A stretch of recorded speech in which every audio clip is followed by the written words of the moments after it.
Hi guys, this is FPL Heisenberg here to talk through my Game Week 5 team and also looking forward to Game Week 6. In Game Week 5, I scored 64 points, bit of a mixed bag. I had Luca Dean get me an own goal, which was really frustrating. He's been a really poor transfer in.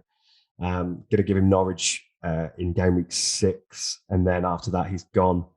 Other than that, my big scores were Salah as captain, Ben Rama with quite a fortunate 10-point return, didn't do much in the game, but scored a deflected goal and got the 3 bonus. And Ivan Toney had a really, really strong performance away at Wolves, repaying my faith there. So yeah, goal, assist, and could have had a couple more goals. So yeah, looking forward to Game Week 6. I'm unsure what I could go one of 3 ways. I could save a transfer. One of 2 ways. I could save a transfer for this week, or I can actually wildcard, which sounds really weird, but I can't see one move that I want to do for my team on its own. I don't particularly want to take a -4 going into this game week. So yeah, I'm likely to line up similar to what I've got for same as last week. But I might wildcard. I'm not sure yet.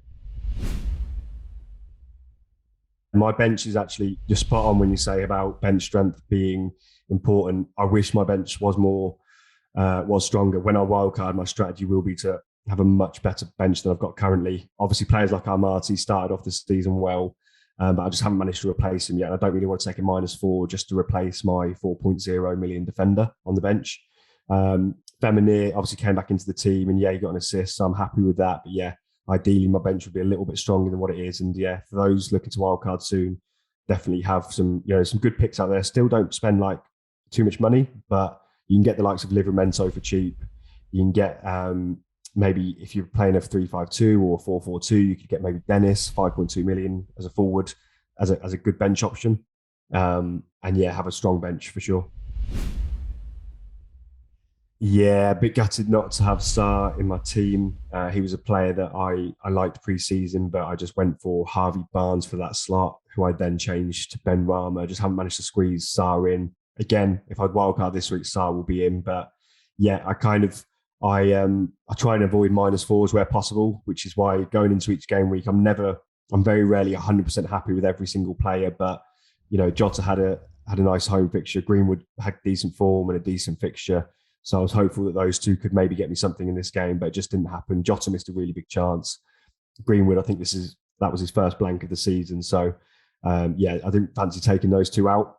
But yeah, RAPHINIA and SAAR are really good options, and 2 I wish I had in. So I actually tweeted about this a couple of weeks ago. Basically, my thoughts were, it was before Game Week 5, I believe, when when Lukaku had Villa at home, and it was Ronaldo's first game of the season. Or was it Game Week 4? One of the 2. But I basically had a choice, and I looked at the fixtures in my head, and my logic was that Spurs was actually going to be an easy fixture for Chelsea, and that they'd win there quite comfortably. So that prediction came true. It's just Lukaku wasn't in the goals or assists for that one, but 3 goals away at Spurs, you'd expect Lukaku to be involved in some way. So I kind of predicted the outcome of the game in that one, but not Lukaku's returns, which was a shame.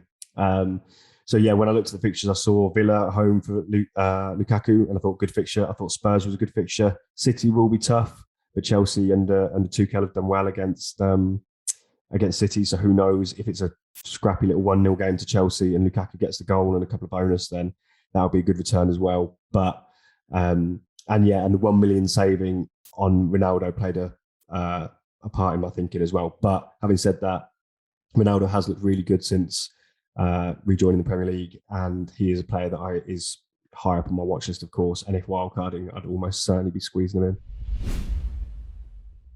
I try not to get too carried away in FPL with either good scores or bad scores. There are too much knee jerking out there, but yeah, just being calm with FPL helps to achieve good ranks by the end of the season. And someone like Luca Dean, if he had a tough fixture this week and thereafter, I'd happily move him on. But he has Norwich at home this week, so I can't justify removing him this week, especially as the replacement I'd like to bring in for Luca Dean would be someone like a Rudiger or a Reece James, because they're a similar price to Luca Dean.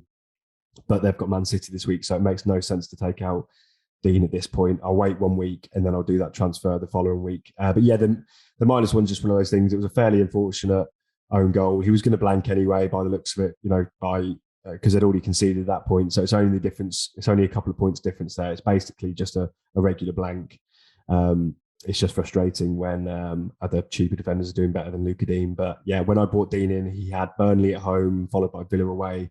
Then obviously this game coming up is Norwich at home. So 3 decent fixtures there to try and get some points, but it just hasn't worked out so far unless he can pay back versus Norwich, hopefully. It's not specific to this week, but it kind of is this piece of advice. It's not to look at just one game week. So unless you were planning on wildcard in the very next week, then you can do that. But if not, a transfer in that you're going to make for this game week will probably be in your team at least 6-7 game weeks. So you've got to look a bit further ahead, look at the fixtures, which is why I bought someone in like Bamford last week. Great fixtures for the next 5 or 6. Likewise with other Leeds assets, Wolves assets, players like that. So look at FPL in a bit more of a longer term, 6-7 game weeks including this game week, not just one game week at a time.